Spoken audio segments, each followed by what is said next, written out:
Hello, everyone, and welcome to episode 44 of the All in Football Fantasy Premier League Show podcast. I am your host, the self-proclaimed FPL guru. Somehow managed to get a red arrow this week. Don't know how I did that at 4.5 million in the world. But joining me today are the usual suspects of Scott Williams and Barry Stokes, back again, the Cup champion. Scotty, how you doing today, mate? Doing well.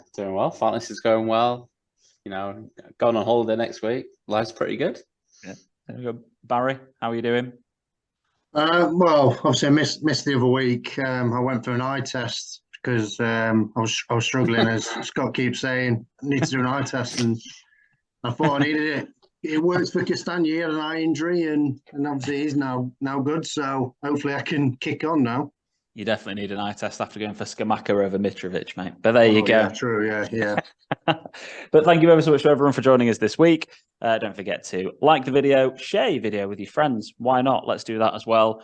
And also to follow us on our social platforms, All in Football Pod, All in Football P, Twitter, Instagram, and TikTok. Right, I've got some admin to do. I've got some All in Football podcast mini league admin to cover off. We've got 3 managers of the week. So first of all, I need to give a shout out to Stephen Goodall, Game Week 12's manager of the week with 65 points. Well done, Stephen. Fantastic work there. Game Week 13, manager of the week, Cully Singh Matharu, 79 points. He did take a -4 though, but he got the biggest score. So 79 points, took a -4. Sandy Punjan, 78 points that week, no -4. But that's not how Manager of the Week works.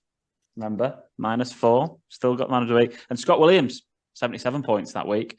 That was the top 3, so well done to everyone there. And we have 2 Manager of the Week joint this week, Paddy Madden and Lewis Evans, 82 points apiece. So well done, gents. More importantly, October's Manager of the Month needs awarding. And we've had 3 Manager of the Month so far now. And it's 2-1 to the girls. Well done to Dimple Hunjan.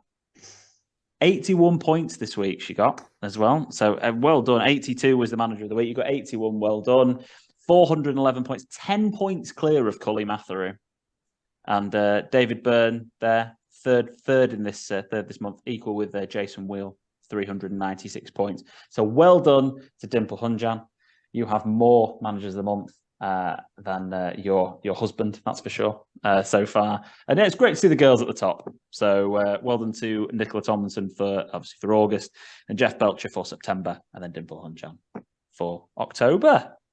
Tell you what, Nicola Tomlinson had a bit of run good this week, just to call Nicola Tomlinson out. If you call it, why? What happened to her? Oh, I should have Harley Capson, and then who did she vice? Kieran. Oh, There we go. But we had Callum Wilson this week, and at the pod team, we still didn't get Manager of the Week. We did pretty well. We got 72 points, which isn't too bad. But a quick review of the All in Football podcast mini league. David Byrne currently sits top, 1 point clear of Nicola Tomlinson, 847 to 846 points. And Cully Matharu up there in third with a nosebleed, being that out of the league, surely for Cully, 836 points. 5 points clear of Jeff Belcher, 831. And rounding out the top 5 with 823 points, Sandy Punjan. Don't need to mention who's 6, do we, Scott? I'm just enjoying my Hunjan sandwich that I'm in there. You are Dimple in 7th, yeah. That's good shout. I had a look as well at the people who have wild cards left, and just to be clear, if you don't use your wild card up, guys, you do lose it. There are unlimited transfers during the World Cup period. I have heard from I did contact FPL Towers myself, and I heard from a relatively reliable source that prices are probably going to be frozen during the World Cup. Now, it hasn't been officially announced yet, but that seems to be the noises coming from FPL. So I'm waiting for the official announcement because I haven't got it yet. But the info that I have is relatively reliable, and I expect the prices to be frozen during the World Cup for all of the unlimited transfer period. But David Tomlinson, Paddy Madden, Ash Norris, Lewis Evans, Bikar Michael, Steve Cousins, Michael Hughes, and Jimmy Barker. You all have a wild card left to use, and you've only got 2 weeks left to use it. So if any of you are listening, which you're probably not, you've got 2 weeks left. So anyone who's friends with these people, let them know and they can use those up. So yeah. Another one to cover. So suspensions. There's quite a lot of people on 4 yellow cards just to be wary of. I'm trying to get the current people who are suspended up as well, and some people are injured. But like Bruno Fernandes is missing this week, for an example. He has got his 5 yellow cards. But Harry Kane, very popular transfer in on 4 yellows. Mr. Walking yellow card himself, Diogo Dalot, 4 yellow cards. So a couple of these players they get refreshed, or they get up to the limit being 10 yellow cards rather than 5 in game week 19. So the World Cup isn't actually the deadline for them getting those wiped. It's game week 19, like it would be every other season. So just paying close attention to those, because Bruno Fernandes, no one was really bothered about, no one owns him. But Ivan Toney getting his yellow card in the 90 whatever minute, and now being suspended for this week, and his game week 16 fixtures against Man City makes him one of the easiest sells in the history of FPL this week. So one of the questions we'll address is who to replace him. But there's my admin. That's my my cover off. And if I remember anything else during the period of time when we're reviewing the matches for this week, then I'll chip in and let you know. But wanted to follow the format that we kind of did at the beginning of the season, which was go through match by match and cover off what our thoughts are on the teams currently. So I'm going to start off with the Brighton-Chelsea game, where Graham Potter got booed by the fans that he left of the team that in 4th place in the league and a massive profit and better position than they've ever been in their lives. So well done to Brighton fans for being really classy. But Scott, I want to come to you. What's your verdict on Brighton under De Zerbi so far? Yeah, I think what I like about De Zerbi is not come in with like this big ego and big arrogance, and he's just going to tear everything up and put his own stamp on it. He's gone, do you know what? It's working. I'm big enough to realise that, and I'm just going to carry it on. From watching Brighton, this seems like the Brighton and the Potter, really. I've been really, really impressed actually in how they've played. They were fantastic against Chelsea.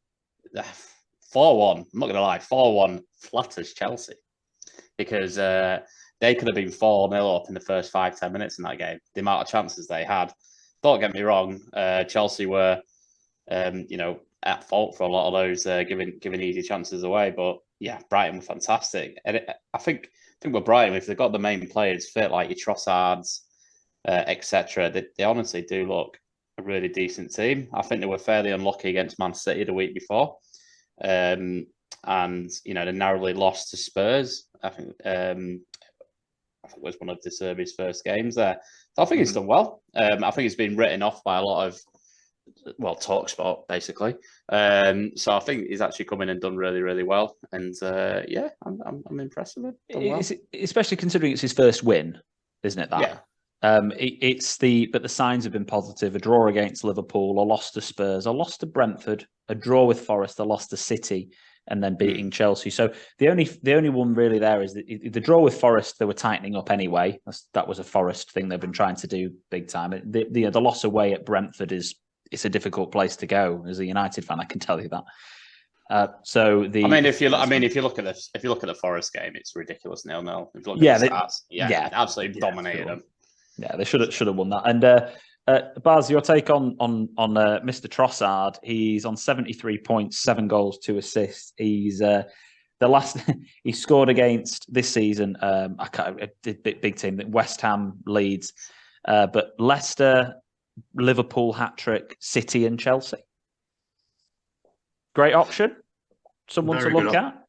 Very good option, to be honest. I'm thinking about putting him in. And getting rid of Harvey Barnes this week. In the past, in the draft, I've always picked Trossard because he's always going to get you some points. He was quite erratic with them points. Some weeks he'll perform, next he wouldn't, and then he'll perform again, and it was one of them. But now he's got the consistency. And I heard that Potter wants him at Chelsea. So, so that obviously says something there. So yeah, definitely, I'd be looking at getting Trossard in. He's definitely in my selection after the World Cup as well, to be honest. Yeah, to transfers. Well, when I was looking at the fixtures, they Wolves away and then Villa at home the next games, but then they have got Southampton, Arsenal, Everton, Liverpool, Leicester, Bournemouth. So they're a bit hit and miss after, but they're still but they are good, still good value. It's the only Pascal Gross scored as well for everyone that still had hold of him. But Trossard's still the only player to actually score under De Zerbi other than Gross for that one, other than Loftus Cheek and Trevor Chalobah. Was it Trevor Chalobah? Was he scored? Yeah, it was. Yeah.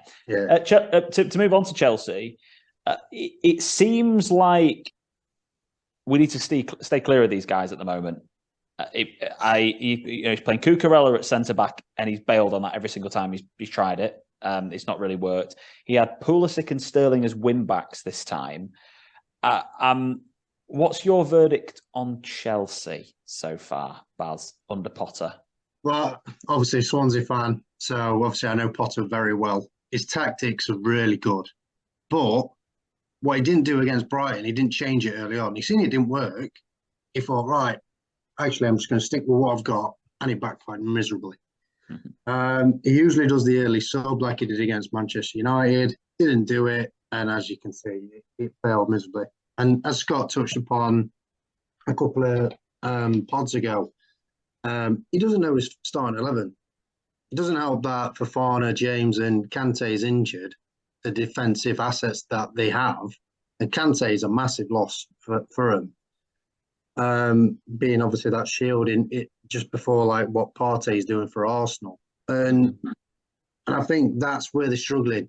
He can't get the right tactics. He's tried loads of different things, and to be honest, I'm going to stick my neck out here. I think it's a step too far for him at the moment to go to Chelsea. I think he should have stayed at Brighton for a bit longer. But when a club like Chelsea or something like that comes for you, you're not going to say no to it. So, what I will say on it, I don't disagree with you so much. I just think that it's amazing what the outcome has been from one fixture. And I mean, Chelsea assets, it's an FPL podcast. I mean, we don't touch any Chelsea assets at the moment. They're a stay clear. But I do think that it's amazing that off the back of this fixture, De Zerbi's not won a match yet. And now he's won a game and everyone's talking positively about him. Potter hadn't lost the match yet until this one. And now everyone's talking like a little bit negatively about Potter. And for all the reasons you've said, I don't disagree with any of the reasons at all. But it's just amazing the impact of that one match that's been on everyone's outlooks and opinions on it. I just think it's football, isn't it? That's football. It's conversations. Definitely. To talk about a very a hot topic of conversation. Liverpool. A couple of things about Liverpool. I'm pretty sure that's the first time I looked at the stat. That's the first time they've lost in front of a crowd at Anfield in the Premier League since like 2017, when they lost to Sam Allardyce's Crystal Palace. That was a stat I heard, which I definitely enjoyed. First time Van Dijk's lost at Anfield as well, which is at least we'll stop having to hear that ever again. But in terms of FPL, Salah delivers again, and he also delivered again in the Champions League in terms of the goal. I want your opinion on Salah, Scott, and also what you think's going on at Liverpool, and your opinion on any of their assets from an FPL perspective. Yeah, my opinion on Salah is still stay away from Salah. He's not getting on the ball. He's not getting involved enough for my liking. Again, you don't have to have watched those games. If you've not watched the last two games and just thought, oh, Salah's got in both, let me put him in my team. Fair enough, but don't. Just because he's not looking at the Salah of last season. He's not getting a service either. He's hugging that right touchline. He's not coming in enough. He's very one-dimensional. Like, what one thing they don't seem to do is swap them round at all. He always stays on that right. Mix it up. Swap them round, whoever's on that left side, Jota or whoever it is on that left side drifting across. Bring him back around. Keep the left backs. At the end of the day, whoever they're playing, that left back's coming into that game knowing exactly who they're playing, exactly what to do. Is put Salah onto his right because he's always wanting to chop in and then just go from there. Liverpool, for me at the minute, they're just inconsistent. They're just an inconsistent team this season. It is what it is. All football clubs go through these kind of patches. Look back at the greatest manager the Premier League's ever seen, in my opinion, Sir Alex Ferguson. did every season. Did he cruise through and win leagues and get top twos? Absolutely not. He's had these things happen. So, like we said earlier, football's so fickle that people are saying Klopp out, which is absolutely ridiculous. Those people have got about 2 brain cells between them that are saying Klopp out. Tim Sherwood. Tim Sherwood's an idiot. He's just trying to get himself out there. And well, at the end of the day, I don't blame Tim Sherwood. He needs to earn a living, and he makes ridiculous statements to get him on shows like Talksport and all this crap. So I don't blame him for doing it, but he's also an idiot because people are so like. This is what frustrates me with some Leeds fans. They moan, and it's like, look back to where you were 5 years ago, 6 years ago, 7 years, 8 years ago when you're in League One. You've not got it bad now. And Liverpool, you've got it very good still. Keep all that manager and you'll be absolutely fine. It's a write-off season. You can't be at that level that Liverpool have been at. And we're talking about winning the quadruple last year. They came so close to winning that. They came, if Man City didn't come back against Villa, they won the Premier League. They won the treble. And they were in the Champions League final. They should have won that Champions League final. Well, there's a lot of things happened in that game, isn't there? And it could have gone either way. It could have gone either way, couldn't it? We're not going to refer from but also that's definitely your verdict on Leeds. There is definitely coming from a man whose team lost to Eastleigh last night, isn't it?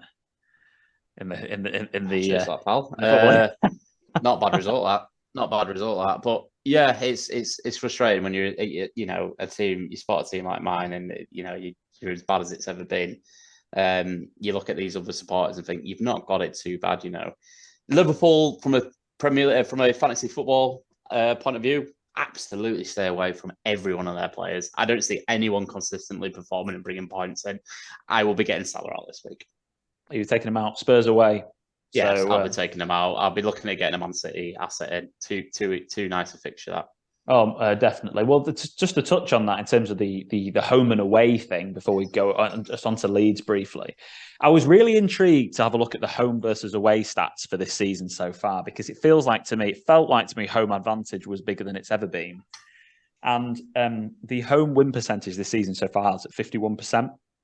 And to give that some context, last season, the win percentage was 37.9. Now, it was a little bit lower than average, but generally speaking, it's normally mid-40s, speaking roughly last 5-6 seasons, mid to late 40s.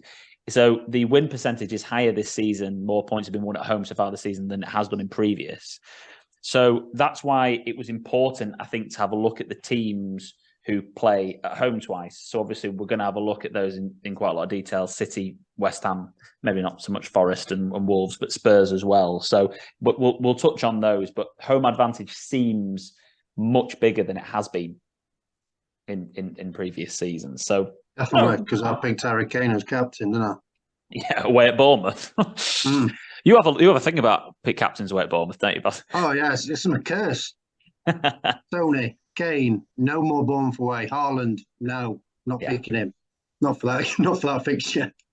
I must say, from a personal perspective, when I look at fixtures, I do really want to captain someone that is at home. As much as I didn't captain Haaland this week. I wasn't one of those lucky ones that captained him and got someone else in. I captained Salah because I preferred that fixture at home to Leeds, and I hated the Leicester. Number one, good team. Number two, tough ground to go to. Number three, the early kickoff. How many times do we have to say don't captain on the early kickoff? Yeah. Martin Wheel, who captained 2 City players, or captained and vice-captained City players. So I agree. I think I always take into consideration that when I look at games, because some grounds are bloody tough to go to as well. Yeah, more than ever. And I mean, I know we're just going to finish off talking about an away win here, but it was one of, 3 away wins this week. But I mean, City winning away is no surprise. Spurs winning away is no surprise at Bournemouth. Well, they were lucky, but I mean, the first half compared to the second half team, we'll get into that in a second. But the first half compared to the second half, and they need to play Bentancur, but we'll get to that in a sec. But that's actually the next game that I wanted to touch on. But Leeds, I just wanted to say, you could do a lot worse than putting Somerville as a player who can enable, if you want to spread funds and go about with different money. Seems to be he'll be nailed in the team. Jesse Marsch has bought himself a bit more time. If he'd have lost at Anfield, I think he was sacked, to be honest. And I still think if they lose to Bournemouth, they'll probably move him on. The Leeds fans just seem to have still turned on him. I think it's just bought him a bit of time, which is a shame because I don't. I've got to stick up for him a little bit. I don't think he's really done that much wrong from my perspective. You look at you look at managers coming in after an iconic manager. Well, exactly, Moisey gone. Emery. That's it. Gone. Do you know what I mean? Like, yeah, I mean, you know what I mean. I can't even remember who the manager was after Moyes at Everton. Like, it's just this is the sort of stuff where he's just not Bielsa, is he? And I think that's the real crux of it from a Leeds perspective. And Leeds assets. I mean, no problem at all if you did want to take a punt on like, for example, like Somerville. I think he was 4.4, like I said before. And they have got Bournemouth at home, but Spurs away the game after. But anyway, good. I mean, it's ridiculous. Who would have thought that Leeds would beat Liverpool? Yeah, it is a bit mad, really. But I knew it was coming. Just for all those listeners, and I did put it in the group. For all those listeners, it has to be said, Scott did put his bet proof in the group that he did put that on. Bournemouth and Spurs, quick review.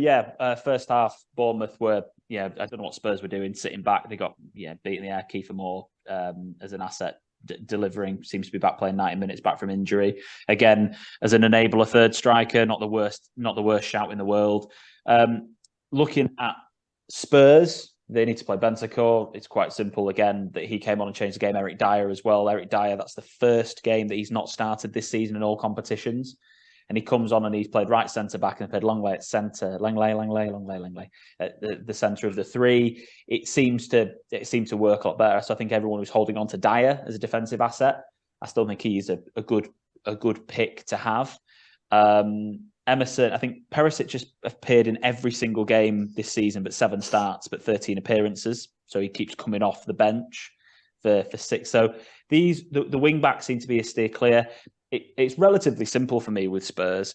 Harry Kane generally delivers unless Baz captains him away at Bournemouth. Or I captained him at Southampton. They scored 7 goals when me and you have captained him, by the way. And he's not delivered any attacking returns in it, but he's still like the second top scorer in the league. Crazy. That's really unlucky. But Harry Kane, I think, is still a really good option. 2 home games coming up. One of them against Liverpool, and the other one, if I check my notes, at home to Leeds. So 2 good home games. If you wanted to get Kane in, if you've got the money to upgrade from Tony, fantastic. So I think he's a great option. And if you wanted to go with the defence, then I think Eric Dyer is probably the most consistently started option. You could gamble on someone else, but you're gonna have to take the rotation on the chin. Keep an eye on Son. He went off injured, didn't he, last night with a head injury. So if you're looking at him, I'd keep an eye on that. Yeah, fine. You've got a head injury if you're looking at bringing Son in this season. To be honest, because Jesus, he's been terrible. I'm bringing back Salah. Yeah, Salah. The next came to obviously Bournemouth. I think there were 6 games unbeaten and they lost the last 3 now, something like that. So it's interesting to look at. Newcastle, got to touch on those guys. Mr. Miguel Almiron. Well done to every single person that's brought him in, and he has scored 6 goals this season so far. And he only scored 10 in the last 5 years, I think it is, or something at Newcastle. So, or 4 years previously, which is an incredible return. He's been on fire. He looks like a different player. Most transferred in player last season. It's definitely a lesson for me to learn because he scored more points than Bruno Guimaraes by 3 game weeks ago for the previous 3 weeks. And I was looking at a Newcastle midfielder to bring in, and I like Bruno as an option. I think he was good last season. I think he looked like all the play went through him. I went for him over Almiron, and that's a 21-point mistake. And I went for him over Almiron basically because of previous season's bias. And I did exactly the same with my wild card as well. I picked St. Maximin and he hasn't even started since. Yeah. He keeps getting injured. He was on the bench, but obviously, Eddie Howe thing, he gets the best out of these players, like Murphy as well. He's a fantastic manager, Howe. Yeah, he's done a phenomenal job. And I know it came to an end at Bournemouth, and that's just the way it is sometimes with these things. He was unlucky that season, but that just for a biased perspective, I look at certain managers. Your mum, for example, Scott. No hesitation to bring in Almiron. Dimple, no hesitation to bring in Almiron. They've not been bitten by, looking at these previous previous form, they've just gone, you know what, this player looks good. They're scoring goals. I'm bringing them in. Yeah, and I think that's it, because I've not had a conversation with her about bringing Alma on him, and it's just looking at who's playing well. And I think people like us, we can get on our own heads a bit, can't we, about things like this? It must come to an end. He must stop scoring, kind of thing. But I agree with you. He looks a different player, and he's got one person to thank for it, Jack Grealish. Yeah. That motivation of when he'd be drunk on a video calling him out. I just think it's amazing to see how much he's outperformed him this season, isn't it? Let's be honest. Yeah. It does feel good when someone calls him out. But Almiron, and let's be honest again, if you've got Ivan Toney, you haven't got the funds really to do much else. It's one of the most obvious swaps to Callum Wilson ever. I think, it's like form. If he's fit, he's got the England tag over him for the World Cup. Southampton away, who were not great, and then Chelsea at home, and Chelsea haven't looked great defensively either. So I think if you wanted to go sideways, he's the best option. Kane up, him sideways. And then, there's a few options to go down to, none of which are bad if you want to release funds. But I think if you're going to go down, I'll touch on Edouard, actually, if he's fit. That's someone who's potentially an option at 5.4. So he's someone. But yeah, in terms of options, Almiron, Wood, and if you haven't got Trips yet, it's just... What are you doing? Yeah, he'll be right. I mean, everyone in our league's got him who's still playing pretty much. So I think he's 36 or 37 out of 40 managers have got Trippier. So I don't need to preach to anyone who's listening to this. But the one thing about Newcastle, I did hear again, they've done the most out of possession pressing out of any other team this season. And I double checked those stats before I came and I heard that on another podcast. And they've also got the most muscle injuries this season, ahead of the other teams, the 7 teams who are actually all in European competitions. So Howell's working them hard, and they're obviously running hard. Their muscle injuries are just St. Maximin. Yeah, they are. Do you know what? That's what it is. I've been injured 3 times this season already. You're so true. And in terms of running as well, just going back to Liverpool briefly, they've been out running 8 of their 12 matches this season, which is very unlike Liverpool. But same podcast. Very about leggy. Information. Yeah, they look leggy. Villa, massive wait and see. Let's just see what Emery does, eh? Moving on to City, Haaland, no injury update that's of anything concrete yet. We'll just have to wait and see what happens. He's not playing in Champions League, but he says he might be fit for Fulham.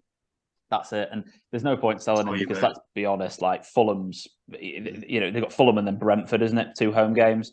I mean, he's the most obvious captain ever if he's fit. So he plays for me at the weekend.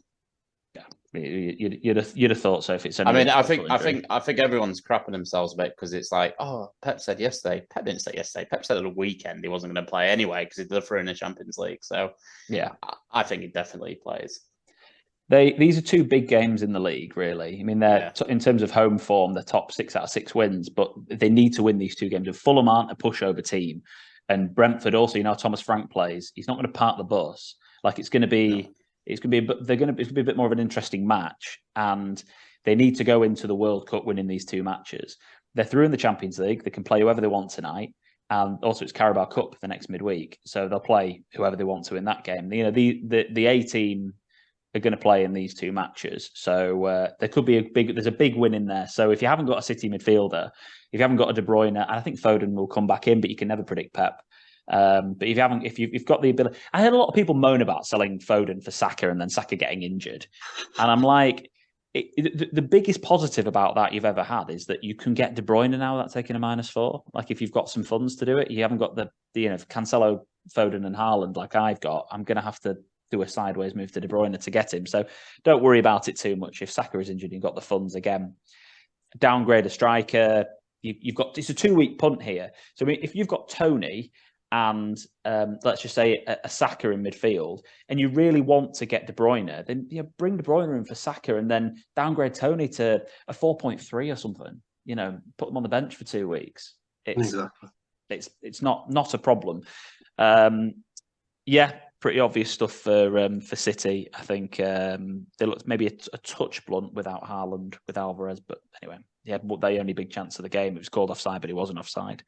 Leicester again. I think they've played well.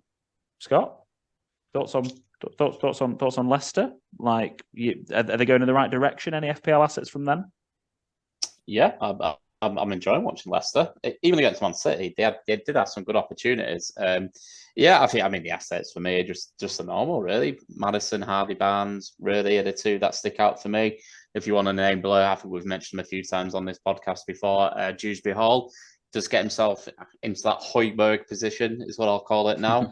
Højbjerg, Xhaka, Dewsbury Hall, them kind of players seem to be pushing on a bit more this season. Fred, yeah, 100% Fred. But yeah, my man. They've definitely turned the corner for me. They're looking a lot better. The confidence as well. They were so unlucky to not so unlucky. Sorry, I'm totally missing that. Yeah, I mean, beat Wolves 4-0, beat Leeds 2-0. Danny Ward, is he the best goalkeeper in the world right now? Potentially. Good, ready for World Cup. Yeah, but you're buzzing, bud. Yeah, let's keep them more as well. Ooh. God, you're going to beat us. God, I'm nervous about that match though, the 29th. Oh no. But no, look good. I think you can definitely now look at defensive assets from. Yes. They look a lot more solid at the back.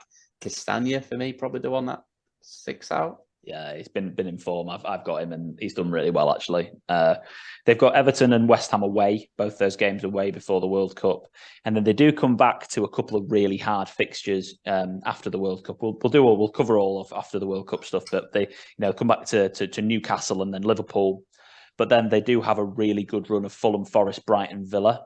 So I think we'll see a lot of movement to Spurs, to Leicester. After those first two games back from the World Cup. Palace-wise, Eze and Edouard seem to be better than Zaha at the moment when it comes down to looking at them. Edouard started the last 6 games. He's got 3 goals and 1 assist. He's only 5.4 mil. So if you are looking to downgrade and get somebody else in up front as a third striker, I'm not talking about starting him every week, but someone like Edouard seems to be, and I remember I got burnt by this last season. He's the pick, this, that, and the other, blah, blah, blah. But again, they've got 2 away games, West Ham and Forest away, but still options. As a really key player, started every game, 2 goals in his last 5.7, whereas Zaha's got 1 goal and 1 assist in his last 7 games. So not looking too good for that. I like Elise as well. Yes. Gone bad, yeah. Yeah, it looks like if Zara goes in the summer or wherever, I think you've got a straight out replacement for him. It looks unbelievable. Yeah, he gets the ball. He's got that danger factor. He passes the eye test for me. Yeah. It looks like he's going to create something. Like Zaha could have got an assist, but Edouard stuck out his wrong leg to try and tap it in. But yeah, I think Elise looks good. He's only got 2 assists this season, and that's his only attacking return. Squad though, wasn't he? He was that far away from getting an assist of the week, and it got ruled out, didn't it, for Edouard? He was so close. I would just say, like, I agree with Baz. I wouldn't say be jumping on him now, but from a few games I've seen, Elise is starting to stick out more. Yeah, he's somebody that's potentially going to come on and start getting more points. Yeah, that's for sure. He does look good. Plus Guatta in goal as well, be an asset for me. I've got him in, and he's worked wonders. I think Ward and Guatta, I've got them goalkeepers, and they're looking really good.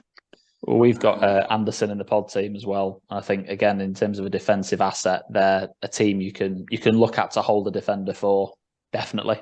Again, I wouldn't be moving to bring any of these guys in for West Ham away and Forest away, really. But at the same time, that you could do a lot worse. Again, they've got some quite good value assets if you want to release funds. So yeah.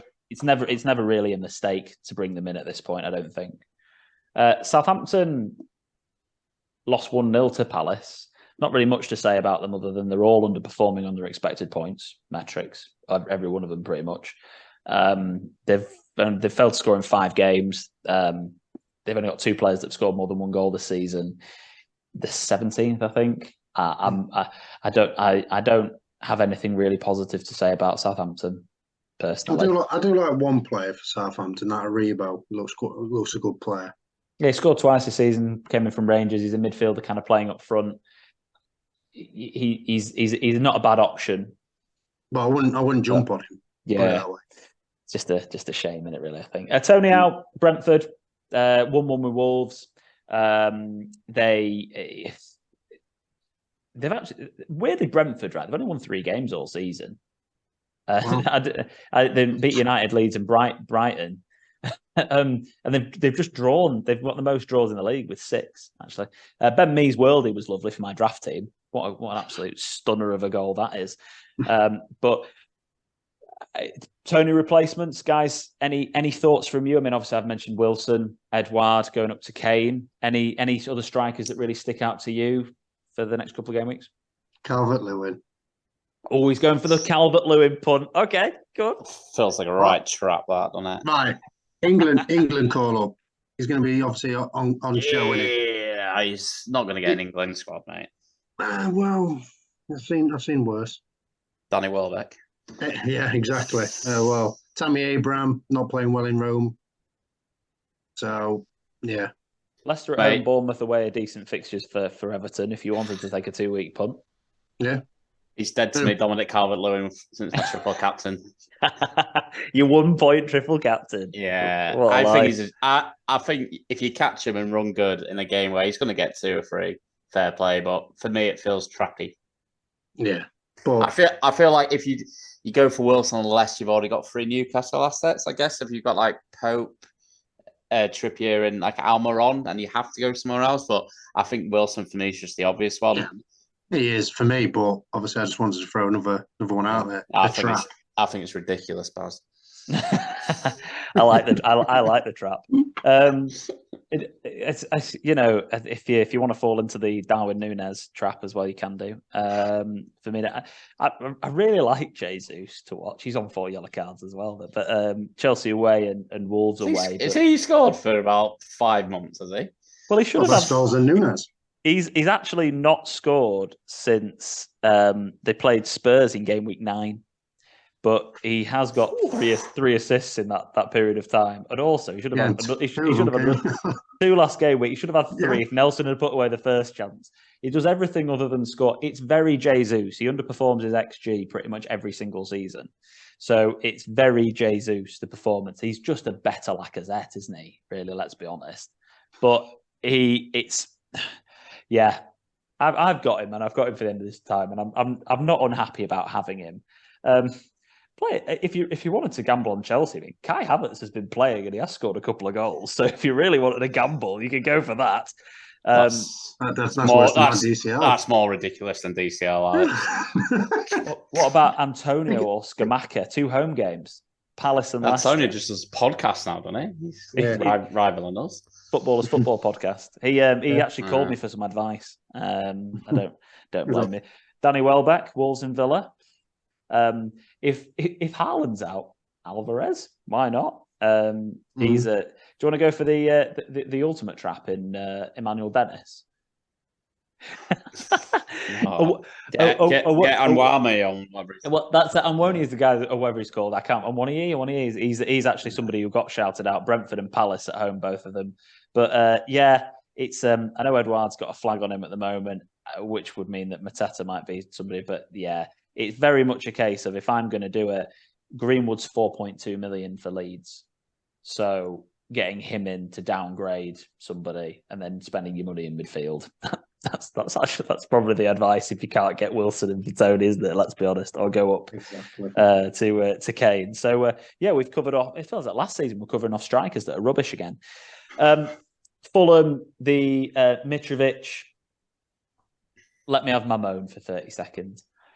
He had the most shots in a game without scoring, equal in the Premier League with Harry Kane from 2017 and 10 shots in a game without scoring. Yeah, potentially a little bit lucky for him not to get sent off because I don't think that gets overturned, that decision if he gets sent off. But I don't think a yellow was the right call for me. His reputation goes ahead of him. But Mitrovic is on 4 yellow cards. He's got 2 tough games, so a lot of people are looking at moving him on.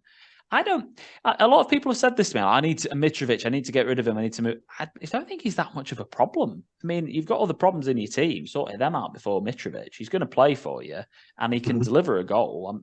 I'm not that worried about having him. And Yeah, Andreas, but you'd take him out for Wilson, wouldn't you? you would if you've got no other Oh, yeah. fighters. But like for me, I've got 3 Newcastle assets already. I can't get Wilson in for him anyway. I'm not going to move Mitrovic to Edouard or something like that. I'm just gonna keep him, I think, for me. Or I upgrade him to Kane. That's another thing that I could do to shave some money. And Andres Pereira, again, he's got the most key passes this season other than Kevin De Bruyne. He's amazing value and seems to be still delivering, perfectly as your 5th midfielder if you've got him. So tough 2 fixtures, but I won't worry about them too much. If you've got other fires, then yeah, they're not people to worry about. I've got Johnny Fires. Jesus. Wow, that's Johnny, Kufel, Nico Williams. I can't get 11 players out every week. That's my issue. the Nico. I want to get rid of. This is the thing. We've all got more important things to worry about, I think. Pickford, 3rd for saves this season, 49, behind Raya and Henderson with 54 and 53.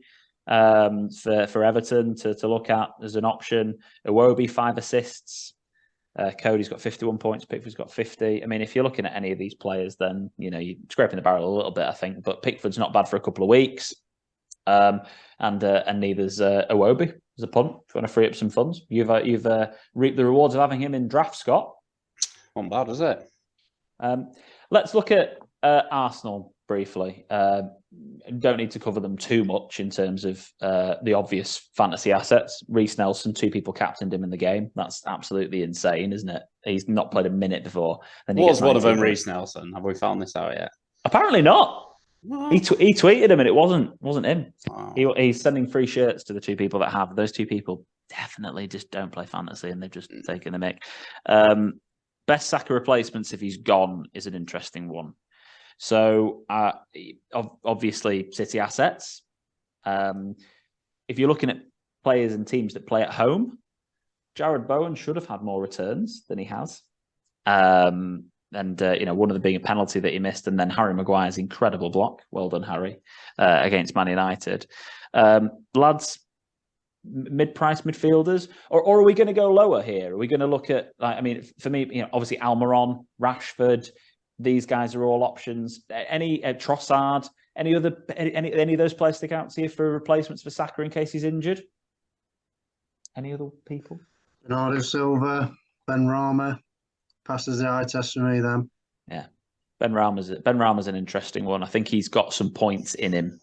That's for sure. Previously the fixtures they've got coming up as well, 2 home games.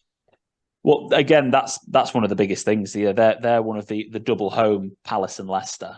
I think they're really good fixtures still because they're both at home. Scott, anybody stick out to you, midfielders to get on?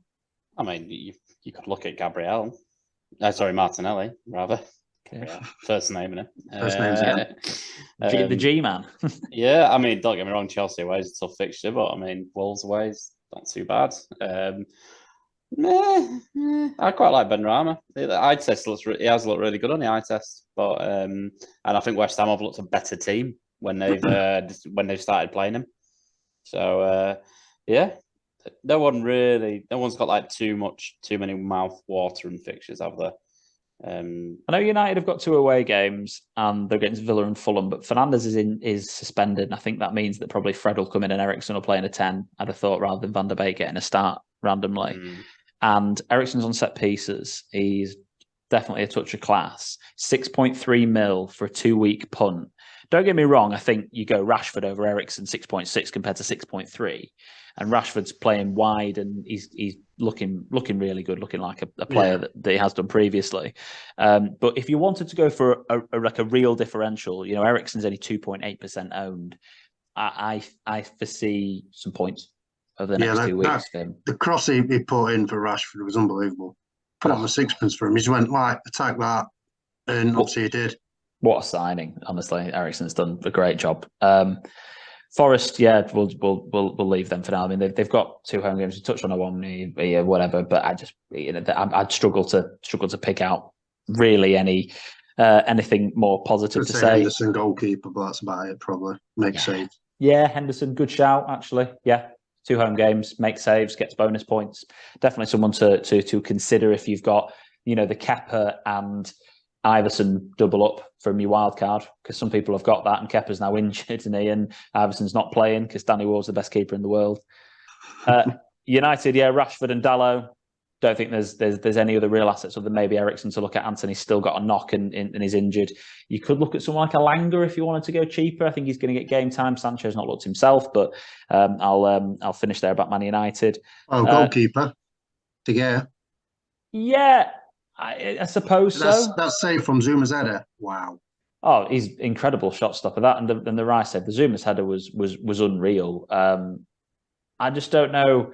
I suppose as United as fancy assets, we could look at that. We were looking at their defences. Yeah, if you've got the two keepers, I think it's a good shout. Potential double up because obviously you've got Dalot probably, and then you'll have De Gea in goal as well. So to be fair, Baz, I hadn't even thought about De Gea. And 4.9 mil, 6.6% owned, with fixtures against Villa and Fulham coming up. Yeah, if you're looking for a keeper replacement, yeah, good shout. I'd not even thought about him, to be honest. That's definitely a prehistoric issue. Scott, West Ham, what's not ticking with them really? What do you see as the problem? They can't put that round thing in the goal. They can't really score. I mean, last season they were flying, weren't they? Well, for a couple of years they've been flying, playing really well, expansive attacking football. But I mean, we've mentioned him there. De Gea obviously made some really good saves against Man United. Should have had some goals. Liverpool missed pen. Should have had some goals. I think Bowen's underperforming. I think he's getting himself into good positions, but underperforming this season. And Skamaka looks okay. But you know, I mean, he's not Mikel Antonio when he was in full flow, is he? Yeah. Fornells has been, you know me, I'm a big Fornells fan. He's underperformed, not really played a lot this year. Yeah, I think a bit Liverpool lead, a bit off it this season, bit of a season off, I think. Don't know if they got a bit of a hangover from, you know, they missed out on top four just last year. They missed out on winning the Europa League just last year. Feels a bit hangovery a little bit. But yeah, just a bit of a dull team to watch for me this year. Disappointingly, because I like West Ham. What we'll say is they've got two home fixtures coming up, and they've only scored 3 goals away from him, but they've scored 8 at home. So if you're going to get on them in terms of assets for 2 weeks to give them a try, the next 2 weeks are probably the best one. Sorry, Baz, I cut you off then.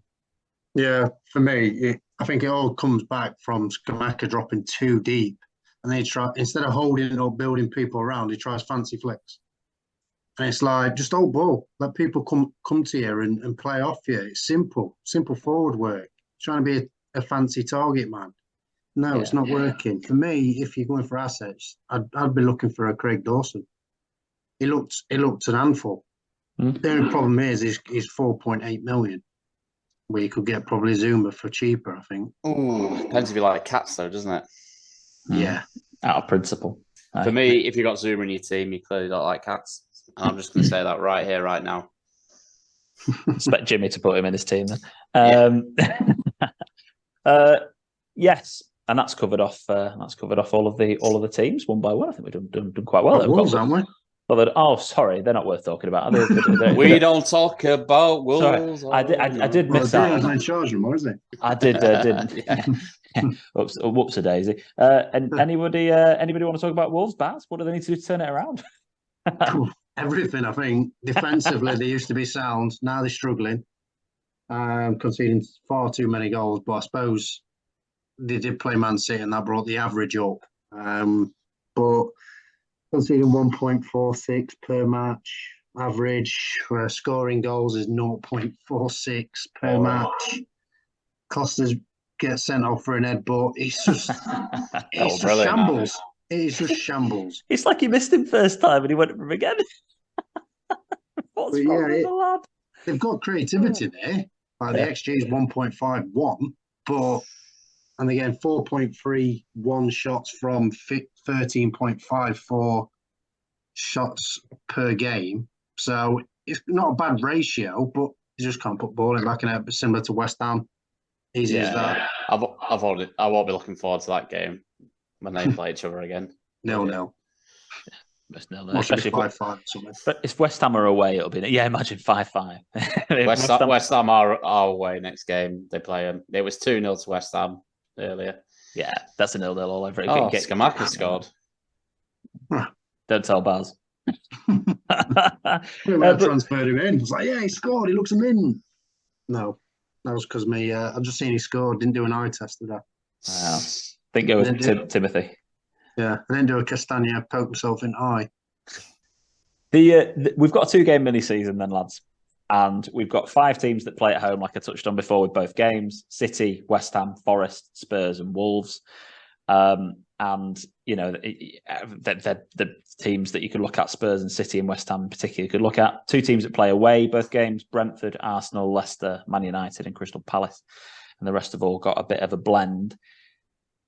To wrap up your 2-week punt players, got a couple to mention. Anybody you think that you want to go right? I recommend. I've got a couple for these 2 each positions, to be honest. Go for it, Baz. That's what I like to hear. Right. So goalkeepers, you've got De Gea, like I touched upon, 4.9, Pickford 4.5, Sanchez 4.6. But obviously good fixtures. Defenders, Craig Dawson, as I touched upon, 4.9. Asputien, however you pronounce it, at 4.5. Marolenko at 4.5. Midfield, Rashford, Benrahma, and Iwobi. Attackers, Wilson. And I'm going to say it again, DCL and Edouard if he's fit. They're the ones that I would go for if I had problems in any of them areas. Scott? 2-week punt. Ooh. Feedback. Go on. 2-week punt would not be the goalkeeper or defender because that's boring for me. If you go 2-week punt, you want to be spicing it up a bit. So I'll be looking at those attacking positions. No one called Dominic will be anywhere near my 2-week punt. Solanke. No Dominics. No Dominics allowed. He's burnt me before, Dominic Solanke, to be honest with you. I would go for Jared Bowen as a 2-week punt. And I would go for someone else. Maybe wink at a Leeds asset. Maybe a hot Rodrigo. Yeah, why not? I think they're gonna try to get as many minutes out of him as they can do. When he's fit, he will play. Yeah, for me it was Bowen, Rashford, and why not go for your man, Scott? Let's go for Spurs have got 2 home games. Let's go for Højbjerg, something like that for 2 weeks. Someone who's a bit of a different. Sorry, go on. I thought you were going to say Iwobi. Mine and Heather's, man. Yours and Heather's, that's for sure. And then, yeah, I mean, I'll throw in Eriksen in there as just to complete the one that I don't think anyone in our league will have. I like, especially with Bruno not playing that game, he's on set pieces. I think he's going to be a good shout for someone to pick. So, it's game week 15, 1:30 deadline. There's Leeds, Bournemouth, City, Fulham, Forest, Brentford, and Wolves, Brighton all at 3:00. So no early kickoff. There is an early kickoff on Sunday though, which is Chelsea against Arsenal. So that's destined to be boring, isn't it? Obviously, Everton, Leicester's on Sky on Saturday night, but then we've got Villa, Man United, Southampton, Newcastle, West Ham, and Palace, Spurs, and Liverpool. Most blatantly obvious Haaland captain if he's fit. Who do we captain if he isn't fit? We going still staying with City? Going with a Foden or a De Bruyne if you've got a De Bruyne? Cancelo. Yeah, someone like I'll be messaging Nicola Tomlinson. I'll be messaging Nicola Tomlinson. Whoever Nicola Tomlinson vice captains. Newcastle are away from home, but they are at Southampton, who you never know what you're going to get with Southampton as a team and an option. United, Villa's new manager bounce would make me scared of United being away from home there. There's no other real home team that I'd like to captain anyone from. Bowen, if you bring him in, maybe. Yeah, maybe Bowen. Yes, if you wanted to go for something a bit different. But when we're looking at vice captains, I think it's going to be one of those weeks again where I think some people will go for Kane. Liverpool don't look great, do they? So it's probably like a Kane, a Bowen, a Wilson, an Almiron as an option. He's the guy who's in form with 3 and 3. There's a lot of different players that you could vice captain, and I do think that if Haaland is declared not fit, then if you've got De Bruyne, it's a pretty easy De Bruyne captain. You can go Cancelo again relatively consistently. Foden can be dropped again because it's Pep, but you could go for someone like Foden if you wanted to do that. It's quite blatantly the best fixture out there. So I would stick with those guys. So I think that's got us to about an hour. Baz, have I covered everything? I'm asking. Yeah. I think I was good. Well, asking me because you have no idea. But Baz remembered I hadn't covered Wolves, so I was like, I'm ticking off things and making sure I've covered it all. But yeah, deadline 1:30 on Saturday. If you are a Twitter keyno, then quite often you get a bit of early team news about maybe 2 hours before. I know we did for the City game early kickoff last time. So if you do want to try pay attention to that, then you can do, and waiting to do your transfers last minute, get the midweek games out of the way. But just be careful. The app went down, didn't it? It did. 3 minutes to go before the deadline. Yeah, the app went down. So it's one to be a little bit careful of. But boys, thank you ever so much for joining me this week. Thank you, Barry. Thank you to Scott. Don't forget to like the video, subscribe to the channel, subscribe to where you get your podcasts from, and then follow us on All Football Pod, All Football P on Twitter, Instagram, and if you want to see my face floating on some TikToks, follow us on TikTok. Boys, thanks a lot, and I'll see you next week. Bye for now.